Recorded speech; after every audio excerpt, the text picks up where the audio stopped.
السلام علیکم ورحمۃ اللہ وبرکاتہ۔ آج قرآن کریم کی ابتدا کریں گے سورہ ناس سے۔ تو اب ایک بات یاد رہے کہ اس کو یعنی قرآن پاک کو ناپاکی کی حالت میں نہ پکڑے، جیسا کہ خود قرآن کریم نے کہا ہے لا یمسہ الا المطہرون، کہ اس کو پاک ہی لوگ چھو سکتے ہیں۔ تو مطہرون یہ طہارت سے نکلا ہے۔ طہارت کے معنی ہیں پاکی۔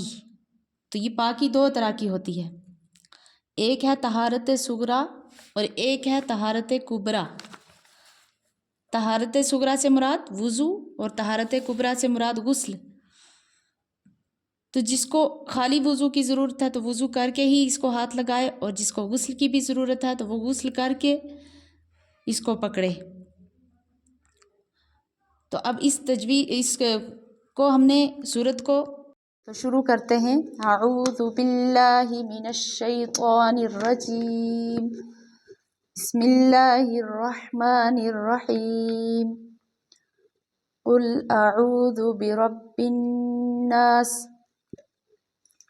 اعوذ حمزہ کے اوپر کیا ہے؟ زبر ہے، اور اس کو جلدی پڑھیں گے، اور اعوذ میں حمزہ اور عین میں فرق کریں گے۔ حمزہ آ اور عین کو او، اعوذ۔ ذال کو پڑھتے وقت اپنی زبان کو تھوڑا سا دانتوں کے درمیان باہر نکال کے ذال ادا کریں گے۔ اعوذ برب الناس، را کو پر پڑھیں گے اس لیے کہ را پر زبر ہے، اور نون مشدد ہے اس لیے یہاں پہ غنہ کریں گے۔ غنہ کہتے ہیں تھوڑی دیر ناک کے اندر اپنی آواز کو رکھنا۔ برب الناس، اس طریقے سے۔ ملک الناس، یہاں بھی نون مشدد پر غنہ ہوگا۔ تو یہاں وقف کرتے وقت آخری حرف یعنی سین، اور سین یہ آخری حرف ہے، اس کی حرکت زیر یعنی گر جائے گی اور خالی سین رہ جائے گا۔ ملک الناس، الہ الناس، یہاں بھی نون مشدد پر غنہ ہوگا، اور یہاں الہ لام کے اوپر کھڑا زبر ہے، اس کو کھینچیں گے، اور نون کے آگے الف ہے تو ان دونوں کو برابر کھینچتے ہیں، کھڑا زبر کو الف مدہ کے برابر کھینچتے ہیں، اور یہ الف مدہ ہے۔ الہ الناس من شر الوسواس الخناس۔ تو من نون ساکن پر اخفا ہو رہا ہے، اخفا کہتے ہیں چھپانے کو، یہاں نون کی آواز کو چھپا کر پڑھیں گے ناک کے اندر۔ کیوں؟ اس لیے کہ شین حروف اخفا میں سے آ رہی ہے، اور حروف اخفا 15 ہیں جو نورانی قاعدے میں پڑھا چکے ہم۔